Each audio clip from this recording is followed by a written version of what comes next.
앞으로 대한민국은 민주당이 중도 보수 정권으로 오른쪽을 맡아야 됩니다. 진보 정책이든 보수 정책이든 유용한 처방이라면 총동원합시다. 자, 최근 이재명 대표가 깜짝 우회전 발언을 이어가고 있습니다. 제대로 된 중도 보수 정당은 민주당이라는 이야기를 반복해서 내보내고 있죠. 특히 성장과 경제라는 키워드에 집중하고 있는데요. 대표적으로 지난 2월 10일 국회 교섭단체 연설에서 기존 진보 정당이 흔히 내던 메시지와 다르게 성장을 29번, 경제를 15번 언급했어요. 성장과 경제가 주로 우파 진영에서 나오던 것을 생각하면 놀라신 분들도 있을 거예요. 하지만 이재명 대표가 누굽니까? 민주당 내부에서는 사실상 유일한 대선 후보죠. 이런 행보를 보이는 것도 놀라운 일은 아니에요.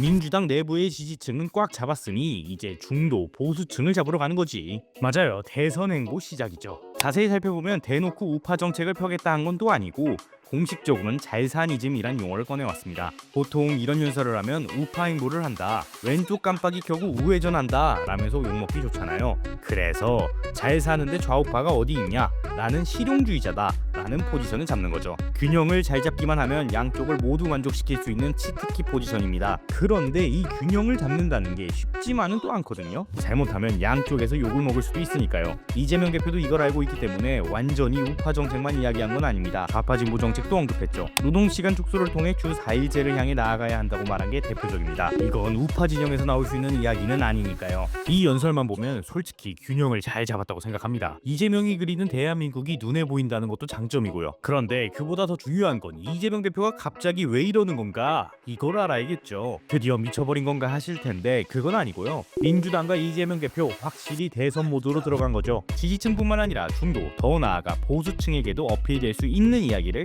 시작했으니까요. 한마디로 급진적으로 보이는 이재명 대표의 이미지를 희석하기 시작한 거죠. 왜 소금물이 농도 80%짜리 소금물이면 진짜 마시기 싫지만 여기에 물을 많이 타서 농도를 한 50%까지 내리면 그래도 먹을만 하잖아요. 이재명 대표의 이런 발언들은 소금물에 물을 붓는 것하고 비슷하다 이렇게 보시면 됩니다. 물론 이재명 대표가 지금까지 워낙에 민주당에 소금을 잔뜩 부어놔가지고 잠깐 이렇게 물 좀 붓는다고 희석이 될 것 같진 않거든요.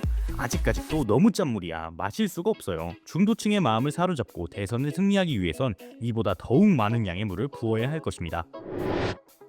탄핵 표결 이후 2달간 공백기를 가진 한동훈 전 대표가 복귀를 선언했습니다. 점점 가열되는 조기 대선 분위기에 빠질 수 없다고 생각한 거겠죠. 너무 급하게 나온 거 아니냐는 이야기도 있지만 한동훈 대표 입장에선 꽤나 불안했을 거예요. 최근 나오는 지지율 조사를 살펴보면 이거 지지율이 안 나와도 너무 안 나오거든.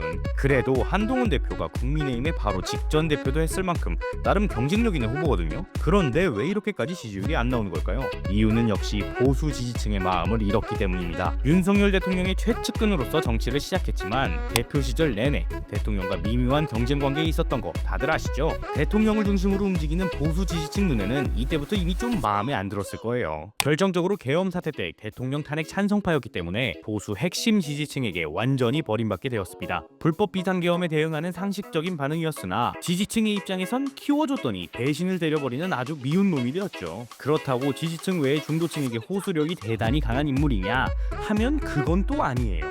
기본적으로 중도층은 정치 고관심층이 적기 때문에 윤석열, 한동훈의 관계를 잘 모릅니다. 한동훈, 윤석열이 데려온 검사 아님? 정도로 생각하는 사람이 많아요. 정치에 관심 있는 중도층 눈에도 탄핵 찬성까지는 좋아. 그런데 그 이후 한 일들이 사실상 자기가 권력을 잡으려고 하다가 실패한 것으로 보이기 때문에 큰 관심을 못 받고 있는 것이 현실입니다. 이로써 한동훈 대표는 보수 지지층에게도 외면받고 중도층은 관심이 없어진 그야말로 초비상의 상황에 놓였습니다. 그럼에도 한동훈 대표가 복귀를 선언한 것은 탄핵이 인용된 뒤 판이 흔들리는 것을 노리는 것이겠죠. 탄핵 인용이 된 뒤 민첩하게 움직여 자리를 잡는 것이 한동훈 대표의 유일한 반전카드로 보입니다. 국민의힘이 지속적으로 탄핵 반대 입장을 내고 있기 때문에 이와 반대로 탄핵 찬성파로서 확실한 목소리를 낸다면 중도층의 지지를 끌어올 수도 있을 겁니다. 하지만 한동훈 대표가 그럴 만한 용기가 있을지는 잘 모르겠네요.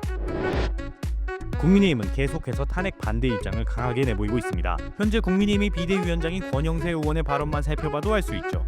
당시 차가 막혀 국회 내부로 들어가진 못했지만 국회 현장에 있었더라도 계엄 해제에 동의하진 않았을 거란 겁니다. 국민의힘이 계엄과 탄핵에 대해 어떻게 생각하는지 딱 느낌이 오죠. 권영세 비대위원장뿐만 아니라 김문수, 홍준표 등 국민의힘 내부 대권 주자들 또한 탄핵 반대 입장을 지속적으로 냈습니다. 이거 국민의힘은 다가오는 대선 포기한 걸까요? 그건 또 아닙니다. 오히려 이렇게 강한 메시지를 내야만 대선에서 승리 가능성이 있다고 보는 겁니다. 박근혜 대통령 탄핵 시점을 생각해 봅시다. 당시에 박근혜 대통령 출대 실패하면서 당도 여론도 쪼개지고 지지층도 분열하면서 탄핵이 결정되기 전부터 이미 대선은 물 건너갔다고 생각했었죠. 그 결과 제대로 된 후보를 구하기도 어려웠고 실제 선거에서도 문재인 대통령에게 완패를 당하면서 어려운 시기를 보냅니다. 거꾸로 지금은 윤석열 대통령을 향해 피해 쉴드를 치며 지지층을 결집시키는 데 성공하였죠. 탄핵 찬성 시위만 지금 격렬한 게 아니에요. 이것 봐, 탄핵 반대 시위도 규모가 엄청나게 커요 지금. 그러니 박근혜 탄핵 때와는 다르게 이번 대선은 해볼만 하다고 생각하고 지지층을 안심시키는 겁니다. 우리가 잘못한 게 아니다라고 말이죠. 게다가 상대가 이재명 대표잖아요. 국민의힘이 판단하기엔 이재명 대표 또한 중도층에게 매력적인 후보는 아니에요. 상대가 이재명인데 우리가 밀리겠어 라는 겁니다. 국민의힘의 이런 판단 전략적으로 틀렸다고 보긴 어렵습니다.